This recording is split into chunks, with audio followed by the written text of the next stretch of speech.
Welcome to Exosens 2026 half-year results presentation. For the first part of the conference call, the participants will be in listen-only mode. During the questions and answers session, participants are able to ask questions by dialing #5 on their telephone keypad.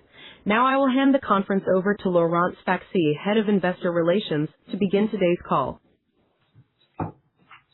Good morning, everyone, and thank you for joining us for Exosens first half 2026 results presentation.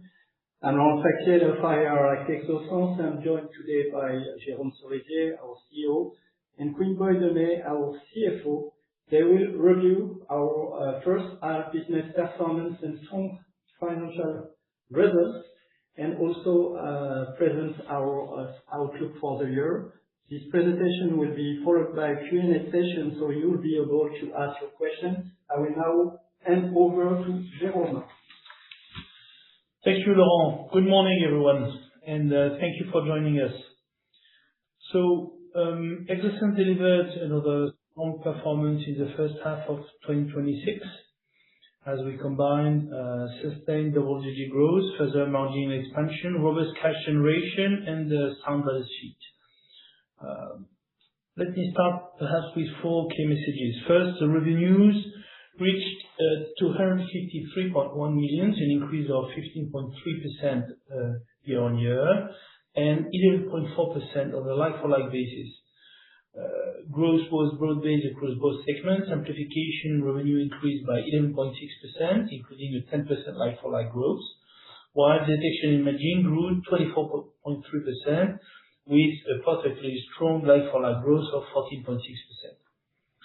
Second, profitability reached a new record level. Adjusted EBITDA increased by 18.3% to 83.6 million, and the EBITDA margin expanded to 33%. This performance reflects the strength of our technology positions, but also favorable product mix, higher volumes, and consistent operational execution across our industrial footprint. Third, we continue to invest for future growth while preserving the strong cash generation and some financial flexibility. The free cash flow amounted to 31.4 million, despite the significant acceleration in our growth CapEx. And our leverage ratio is now 1.2 times adjusted EBITDA, to be compared with 1.3 times at the end of 2025. Fourth, and finally, based on the strong first half performance and our current visibility, we now expect the guidance to be toward the upper end of our 2026 revenue and adjusted EBITDA guidance ranges. I will come back to that at the end of the presentation. Let's review the main developments across our businesses. On the amplification market, amplification continued to deliver a strong execution supported by commercial momentum, technology leadership, and continued expansion of our industrial platform. On the commercial side, a major milestone was actually achieved during this first half of the year, with the award of a contract linked to the US Army, the BIDOT program. This is a program of record and is key to validate our in-country industrial strategy that will also strengthen our long-term position in the United States. And as you know, the US market represents about 45% of the global nitrogen market. We also continue to win business across a broad range of European markets and NATO countries, as the sole sizable ITAR-free supplier. On innovation, we are progressing with our augmented reality microdisplay, which brings digital information directly to the image of an image intensified tube. This technology is fully form and fit compatible with existing goggles. It allows real-time tactical information display while preserving the night performance, the core image quality, the identification performance that every single user continues to expect.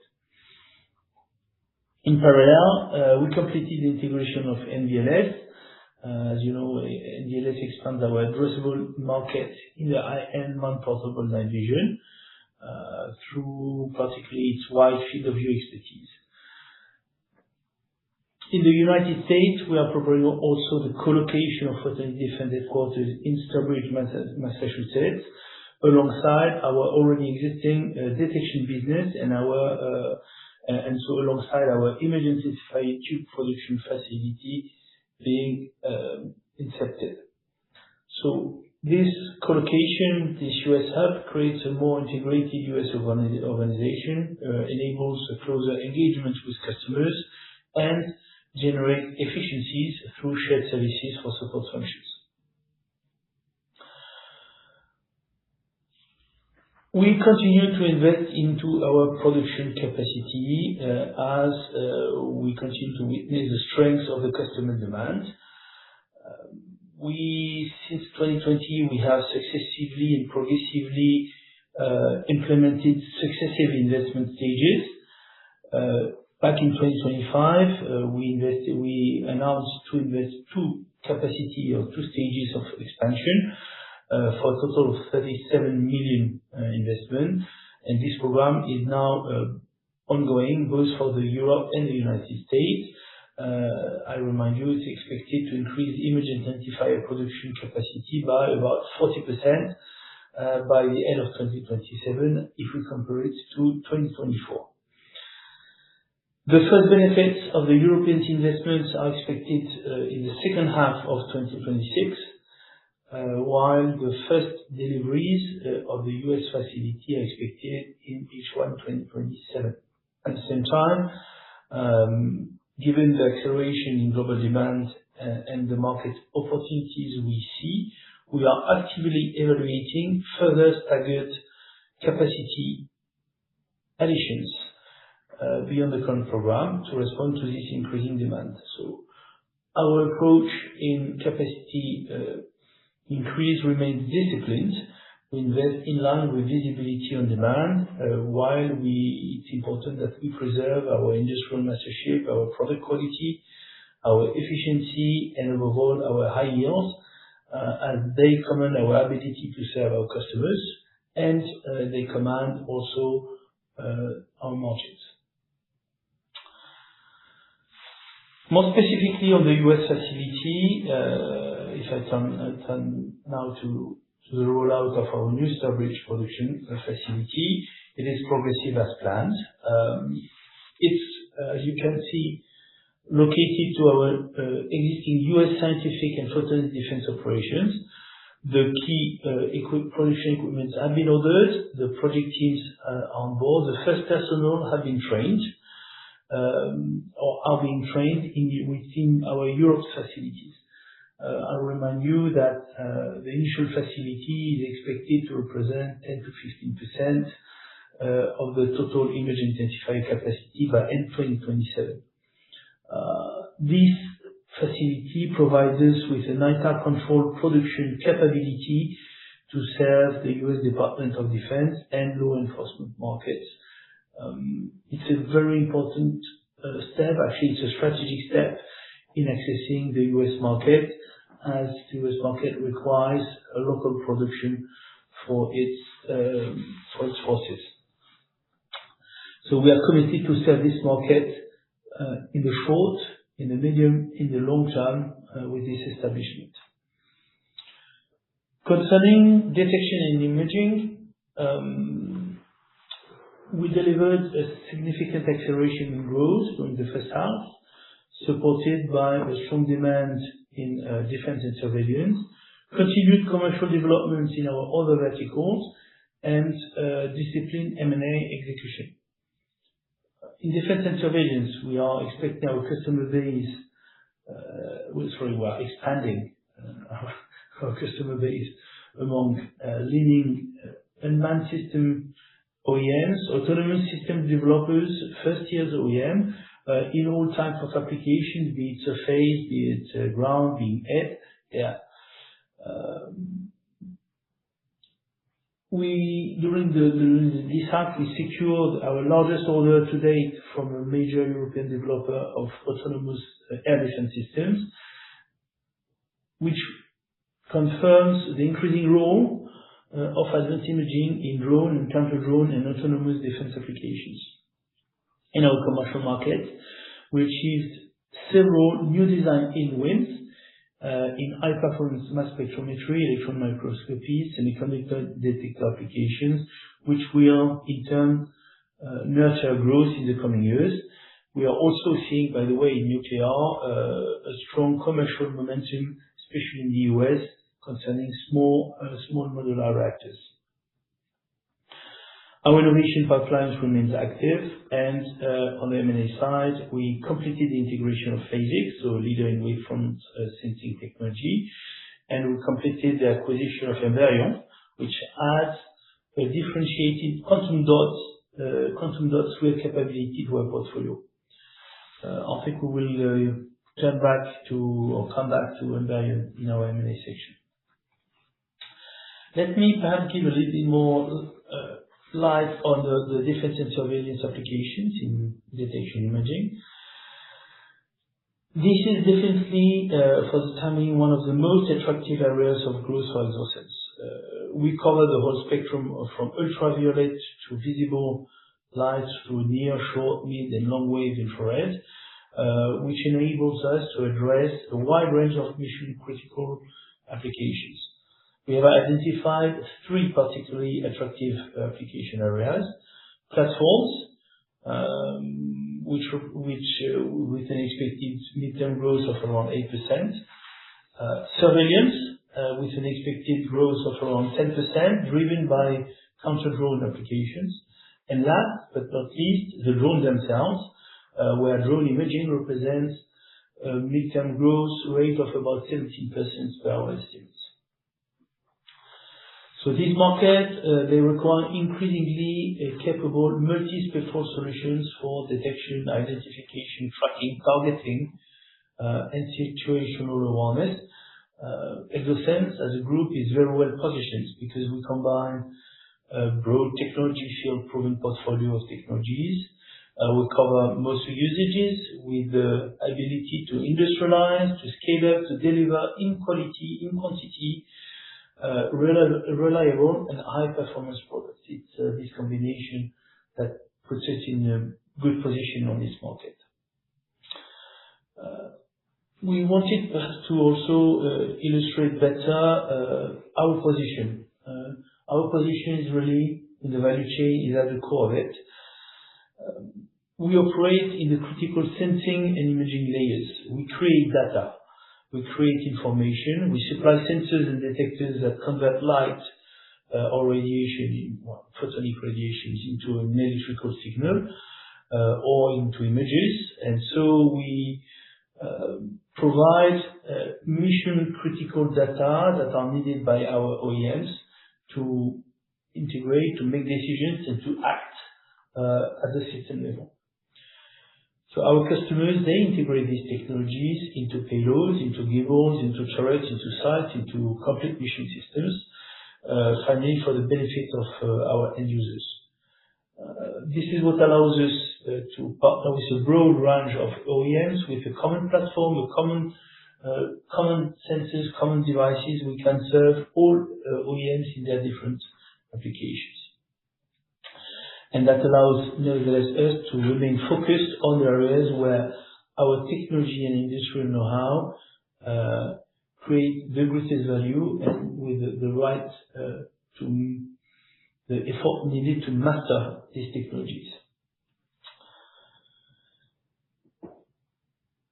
Defense and surveillance is the fastest growing defense segment for the time being. We see strong momentum across platforms, across surveillance and drone-related applications. And if I want to dig a little bit more into the detail there, on platforms, the European defense modernization and the fast equipment paces are driving the procurement of advanced electro-optical or optronic systems in all types of medias. We continue to strengthen our relationships with leading defense primes, with OEMs in absolutely all domains. Drones and counter-drones applications remain the fastest growing market. The demand for advanced imaging combat qualified and proven solutions continues to increase, and we are strengthening our position with leading OEMs, but also with autonomous system providers, which are part of the new defense ecosystem. In surveillance, investment is increasing in border protection, but more importantly in critical infrastructure and counter-drone capabilities. So this segment or this market requires particularly cold infrared solutions for long-range detection and tracking of drones, again across all media, so that is air, land, and sea. So we are seeing our technologies being increasingly selected by OEMs for these demanding applications. That has resulted for Exosens in the need to expand our capacity. So this accelerating demand actually requires larger volumes of production at shorter time frames. And so for compact thermal imaging solution used in drone payloads and air defense systems, we are tripling our capacity by the end of 2026, and for cold infrared cameras, we are doubling this capacity over the same period. These investments are started, already underway. They are partially implemented. They will continue throughout the year, and they are designed to support the strong growth while maintaining the product performance and the industrial mastership of the quality and the delivery ability that is expected by all our customers. Here again, we will continue to expand as the market demands and as the market commands. We see capacity expansions as a way to follow the requirements of our customers, and we are doing so in a disciplined yet rigorous way. On commercial markets, the picture remains differentiated by vertical, but the long-term structural drivers are intact. In life sciences, if I start with that one, the market conditions remain soft in the US scientific research and the microscopy. However, the mass spectroscopy inventory correction has ended, which is allowing for a renewed increase in demand and a confirmed long trend towards higher performance analytical systems, which is perfectly well supported by our technical leadership, especially in the time of flight programs. So that resulted in several design wins, not only in mass spectrometry, but also in electronic microscopy. And these instruments, the design for instruments will result in future growth when these instruments are launched, starting 2027 and more notably in 2028. In industrial control, the market conditions are gradually improving. The deployment of artificial intelligence infrastructure is supporting renewed investments in all areas, especially in semiconductors, in industrial automation, or in advanced manufacturing. And that creates for us a structural demand driving growth for machine vision applications and real-time process monitoring, which we are providing cameras to. Finally, in nuclear, we continue to see a strong momentum in the US small modular reactors. The Department of Energy's Reactors Pilot Program that was launched last year is creating studies and prototype demand, which is now starting to be followed by near-term pre-series orders. All of that resulting in strong growth for our activities. So the commercial opportunities we see are increasing. Obviously, this is driven by the new quick close to usage points, alternative sources of electric power that are required, or heat energy even. So Over the long term, the growing electricity demand for AI centers, coupled with local production, seems to be a good outcome, let's say, for SMR market. And so, as it saves basically the grid connection costs, and that seems to be fueling significantly the demand for SMR market. So we see this market as being growing at a fast pace for the coming years. So I will now hand over to Queen-Boy, having finished the overview of the market, and Queen-Boy will take you through the M&A strategy and our financial performance. Thank you, Jérôme. As we said at the time of the IPO, our strategy combines strong organic growth with targeted bolt-on acquisitions. Our ambition is clear and is to become the leading consolidation platform in electro-optics, while we remain highly disciplined in how we deploy capital. So first, we target companies with technology assets that complement our own portfolio. So when developing a technology internally will take too long or involve significant execution risk, acquisitions allow us to accelerate innovation while reducing time to market. Second, we focus on companies that operate within our 4 core end markets, so defense and surveillance, life sciences, industrial control and nuclear, that extend our addressable market and strengthen our competitive positioning. Third, we prioritize businesses that have already reached industrial scale, with proven customer relationships and leadership positions in their respective niches. That said, we also remain open to early-stage companies when they offer strategically important technologies with strong long-term potential, which is typically the case of our latest acquisition on Varian that I will show you later. So what do we bring to these businesses? We provide global commercial platforms that accelerate market penetration, industrial excellence across manufacturing and supply chain, and a strong technology ecosystem supported by deep R&D capabilities and a robust IP portfolio. This creates value on multiple fronts, faster growth, broader market exposure, and a more diversified and resilient business model.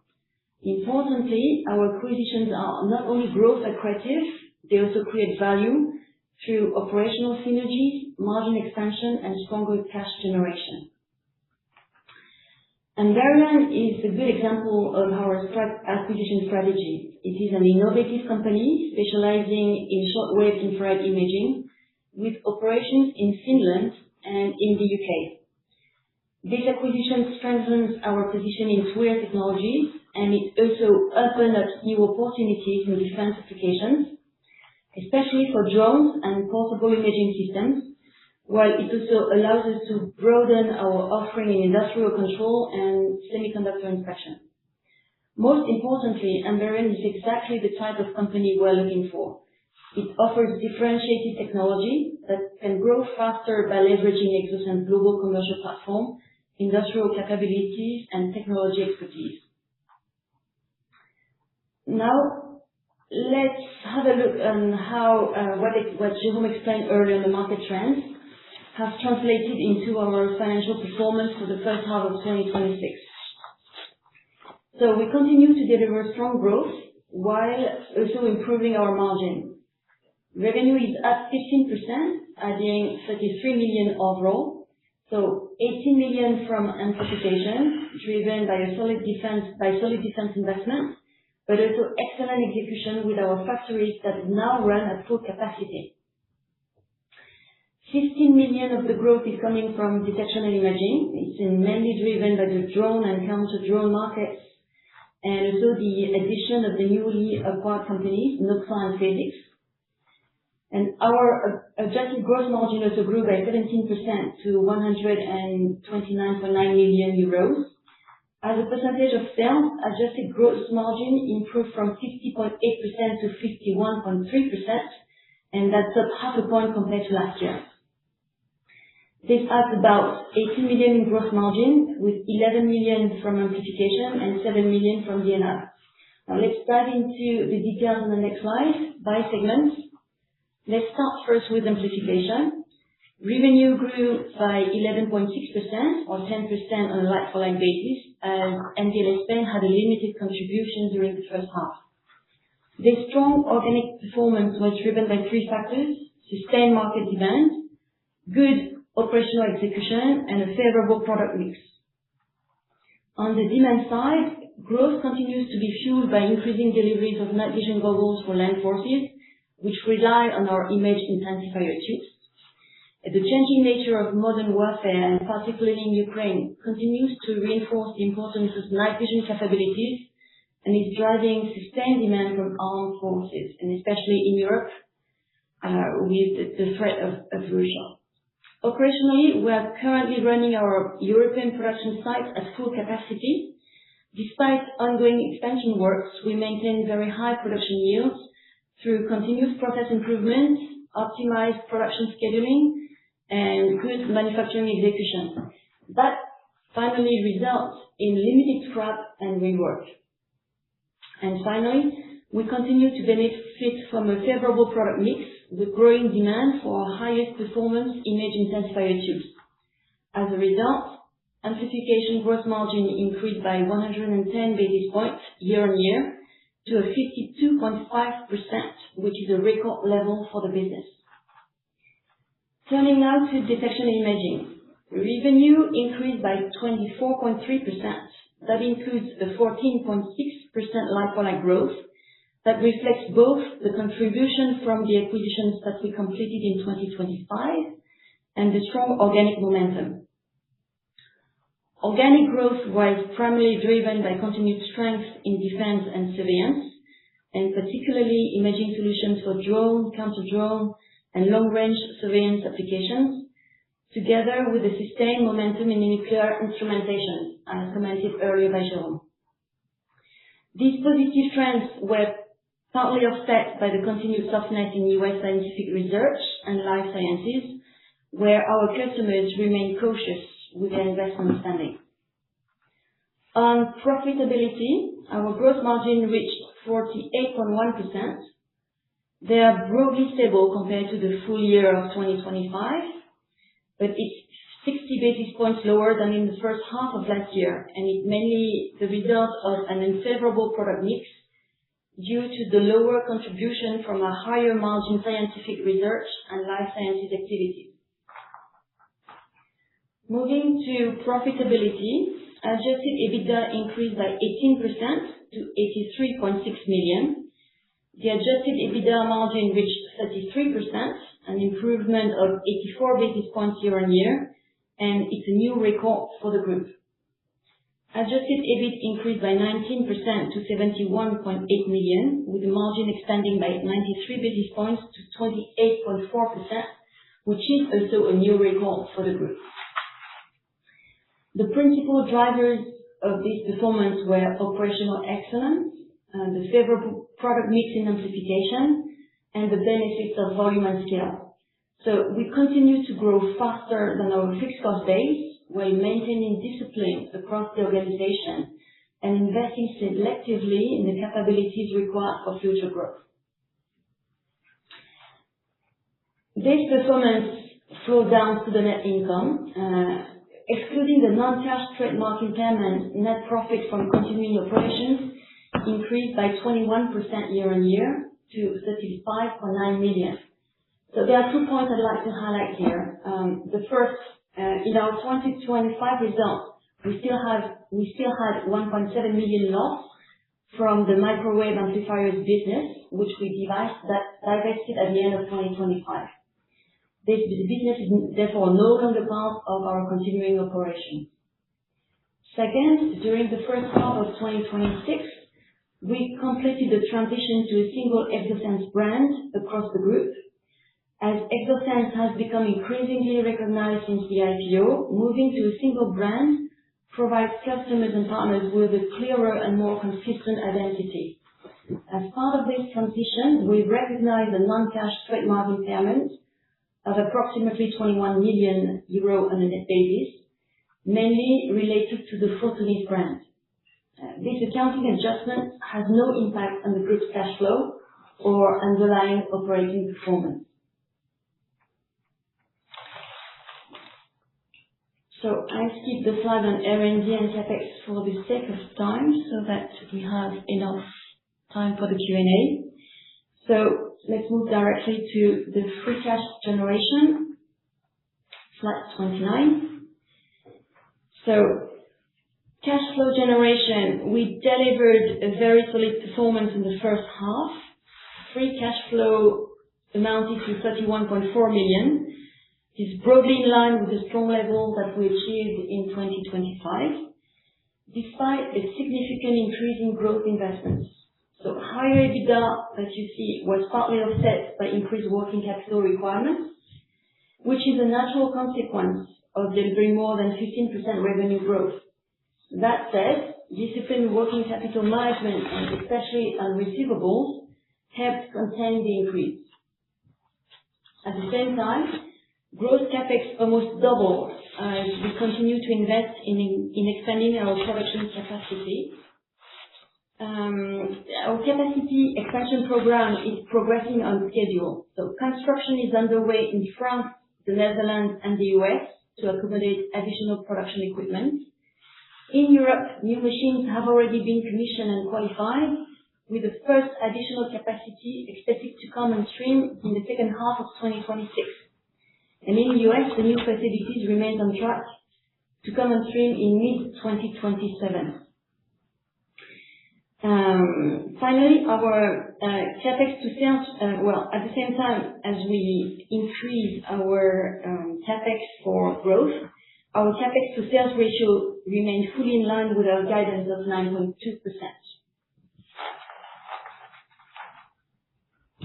Let me conclude with our balance sheet. So at the time of the IPO, we significantly strengthened our financial profile with the refinancing of our debt, as we secured a 250 million euro term loan B and a 100 million euro of revolving credit facility, both maturing in 2029.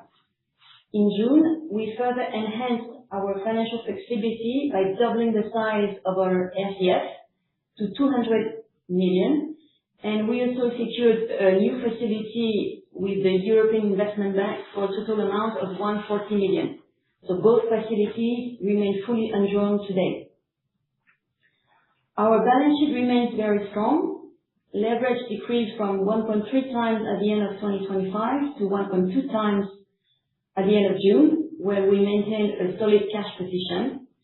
With strong cash generation, a conservative leverage profile, and more than 340 million of undrawn committed financing, we are well positioned to fund both our organic growth ambitions and our bolt-on disciplined acquisition strategy.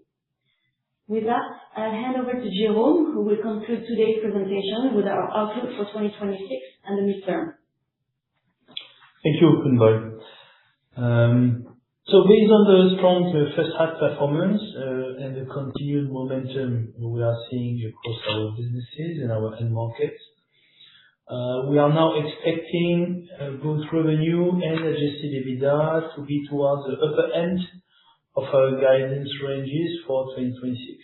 As a reminder, they were given as for revenue between 520 and 540 million euros, and for adjusted EBITDA between 168 and 178 million euros. As our capacity expansion programs continues to progress as planned in both Europe and the US, we also reaffirm our guidance for industrial CapEx of around 9% of sales and R&D capitalization of about 3% of sales. Beyond 2026, our investment case remains unchanged and strong. We continue to target an average annual organic revenue growth of up to the mid-teens, while growing the adjusted EBITDA at more than 15% per year on average, supported by further margin expansion. At the end of our current investment cycle, we expect industrial CapEx to normalize to around 5% of sales, while maintaining R&D capitalization at about 3% of our sales. So, as a conclusion, we are very pleased with the performance delivered in the first half. We achieved another period of double-digit growth, further margin expansion, and a strong cash generation. While, of course, continuing to invest for the future. We also see the structural drivers supporting our business, be it in defense and surveillance, in life sciences, in industrial control, in nuclear, remain firmly in place. Our balance sheet gives us the flexibility to continue investing in both organic growth, in the form of hard CapEx, R&D, and working capital, and in targeted acquisitions. Overall, we remain very confident in our outlook for the second half of 2026 and in our further ability to continue to creating value over the coming years until the midterm. That concludes, I think, our presentation of the results. With that, operator, I think we're ready to take any questions. Ladies and gentlemen, if you wish to ask a question, please dial #5 on your telephone keypad to enter the queue. If you wish to withdraw your question, please dial #6 on your telephone keypad.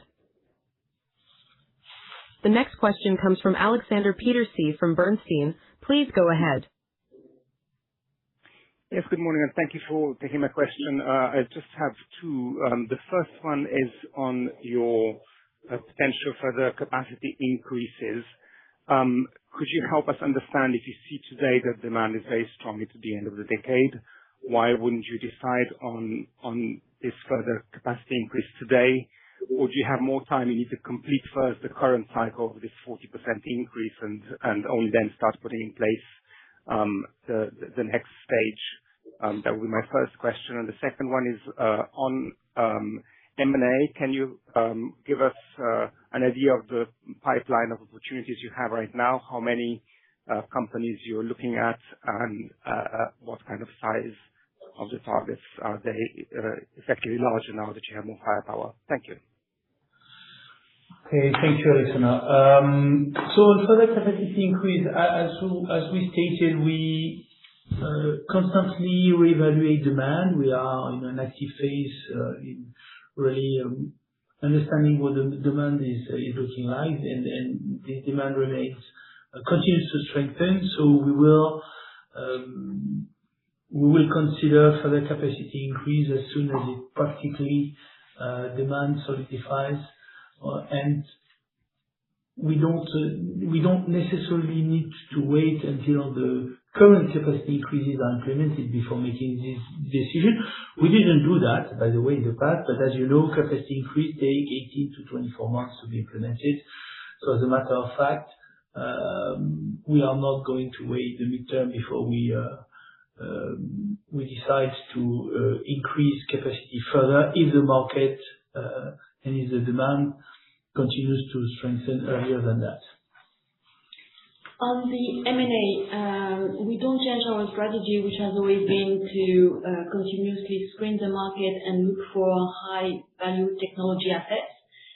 Most of the time they are of dual use, so we don't really mind whether it's for defense or non-defense. They have to be positioned in the 4 core verticals where we operate. In terms of pipeline, we constantly have 7 to 8 companies that we screen, which is the case today. Our pipeline is quite rich, but as you know, with M&A, it always takes time. In terms of the size of our acquisitions, so far, we've always looked for companies which typically had sales above 10 million euros.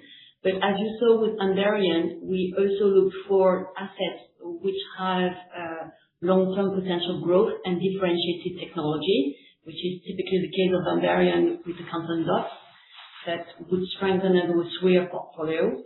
Now what we can afford as well is to look for acquisitions which can be a little bit larger, so 50 to 100 million euros of sales, typically. As you know, with M&A, it takes time, so we'll see. Thank you very much. Very clear. The next question comes from Aurélien Sivignon from ODDO BHF. Please go ahead. Hi, good morning.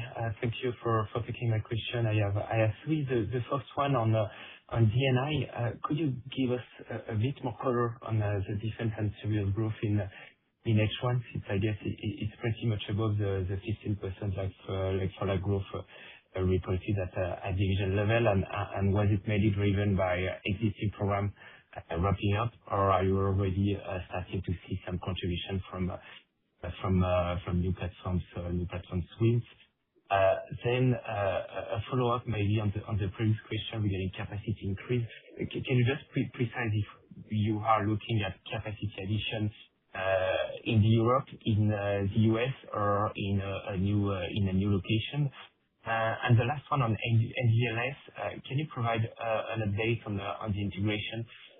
And since the contribution was, I think, rather small in H1, should we expect deliveries under the Spanish program to start contributing more meaningfully, let's say, to revenue from H1 onwards? Thank you. Okay. So concerning detection imaging and the growth of the defense vertical in this market, the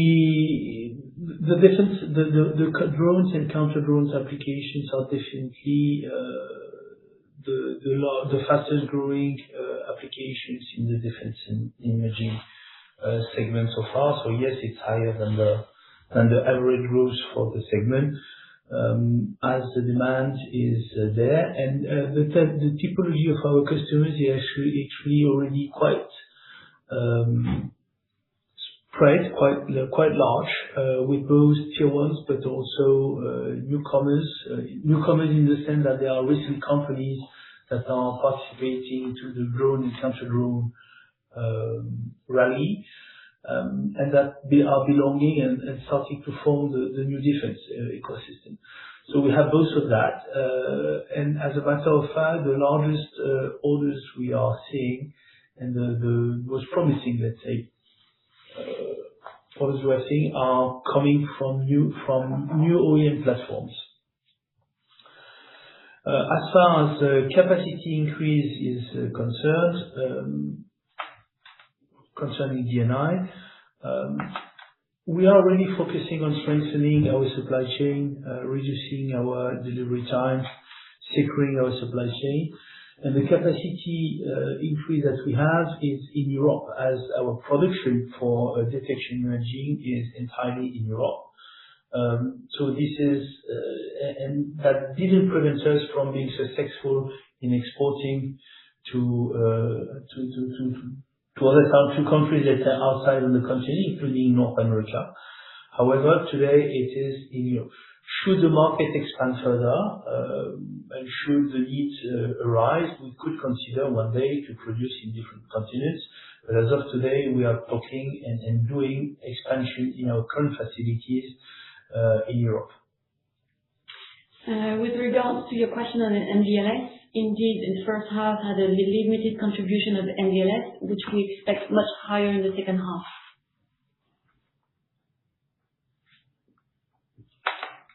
Okay, thank you for the color.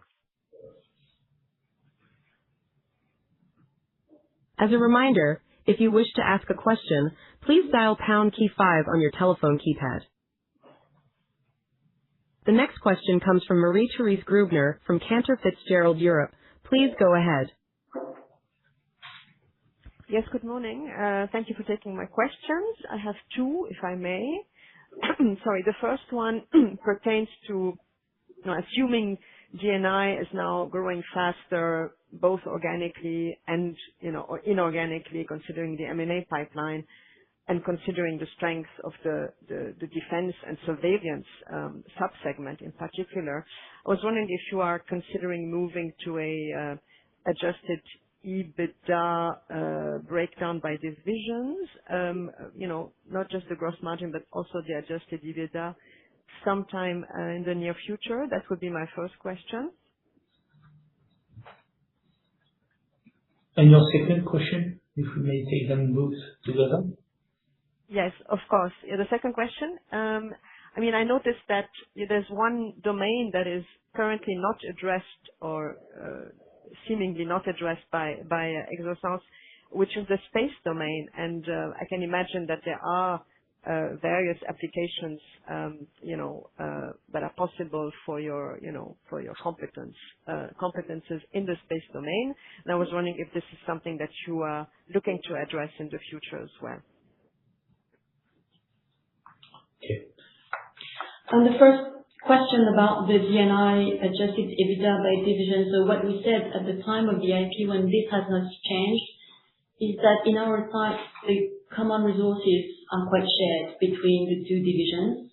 So splitting between the two doesn't make really sense because it would be pure allocation. And this is the reason why at the time of the IPO, we decided to split only at the gross margin level. And actually, concerning space, this is definitely a domain that is not far from the verticals we are currently addressing. And as a matter of fact, our overall strategy is to self-invest in products that we develop, let's say, the best products for the different applications we target. And doing so, we are ready, and actually we are proposing these products to our customers with little customization. So when it comes to space, you have two sides to space. The traditional, let's say, space programs more refer to one-offs and to program type of industry, which is not what we are going to do in principle, since, again, we are putting and developing our products for a wide range of applications. However, in the new space, the usage of off-the-shelf products is more well spread, but so far, we haven't, let's say, identified the right fit between the technology and the exact applications these companies or these constellations, let's say, were looking for. So we continue to be present on the space market in the form of scientific missions, which are scarce and rare, but where we provide critical technology more on a let's say, technology that is already available to these space missions when it is about discovering the limits or, let's say, the envelopes or the physics in the universe. This is our space participation today. Should we find an applications of our product that are in our portfolios, we would have absolutely no problem in working with in space, of course. Okay, thank you very much for these clear answers. The next question comes from Sriram Krishnan from Deutsche Bank. Please go ahead. Hey, good morning. Thank you for the opportunity. So I had just one question and probably two parts to that one. So with regards to the capacity expansion coming from the D&A division, could you give us some idea about what's the kind of CapEx trend which is happening specifically on D&A on the back of the doubling of production capacity announced this morning? That's part one. And in a related note, so you did reiterate that the counter-drone and the drone market is set to grow at 17% CAGR during the midterm. So do you think your capacity plans currently, whatever you have announced, is sufficient to capture that kind of a demand, or do you think that's also a moving target, so to speak, where you will continue to assist in the coming quarters, so to speak? Thank you.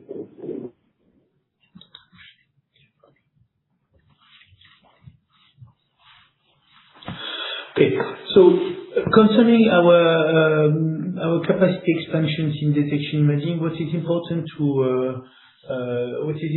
to note is that the type of expansion is not of the same nature than in our amplification market. It's mainly about assembly expansion, which is much less CapEx intensive, but which requires much more coordination, management, program management to coordinate the whole supply chain with all of our suppliers. So it's more of a different nature. And so the CapEx intensity is embarked into or can be embarked in our normative CapEx that we target on the midterm.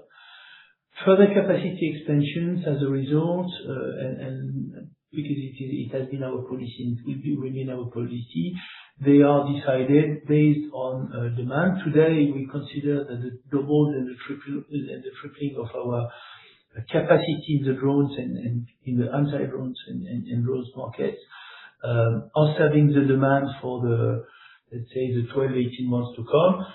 Should we see further expansion in demand, we would have no issue in deciding and investing more in the capacity expansion. But again, this is less a question of CapEx than a question of supply chain in that case, in detection and imaging.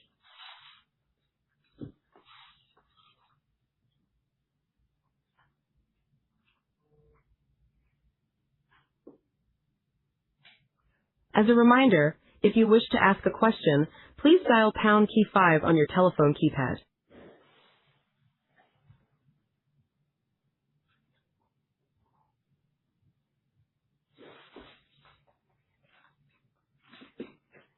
The next question comes from David Perry from JP Morgan. Please go ahead. Hi, Jerome and Quimboy. I apologize. I was on the Safran call, so I missed a lot of your calls. Sorry for that. And apologies if you've already answered this. I was just curious, what percent of D&I in sales in H1 came from the defense end market, please? I'm sorry, David, we couldn't hear very well your question. Could you repeat, please? So how much of the defense and surveillance account for in the D&I? Is that your question, David? Yes, please. So we usually don't report on a half-year basis because it's not representative of the full year. As you know, the phasing of the life sciences businesses is more towards the end of the year. So if we would calculate, this would be higher than the 1/3 that we reported at the end of 2025, but this is not representative at all of what the full year would look like. So you still think about 1/3 for the full year? Yes. Yes. All right. Thank you. I'll read the transcript and see what I missed. Thanks a lot. Thank you for your questions. I hand the conference back to the speakers for any closing comments. Thank you everyone for joining us for this call. We remain at your disposal if you have any other questions. We wish you a very good day and a great summer holiday. Thank you all.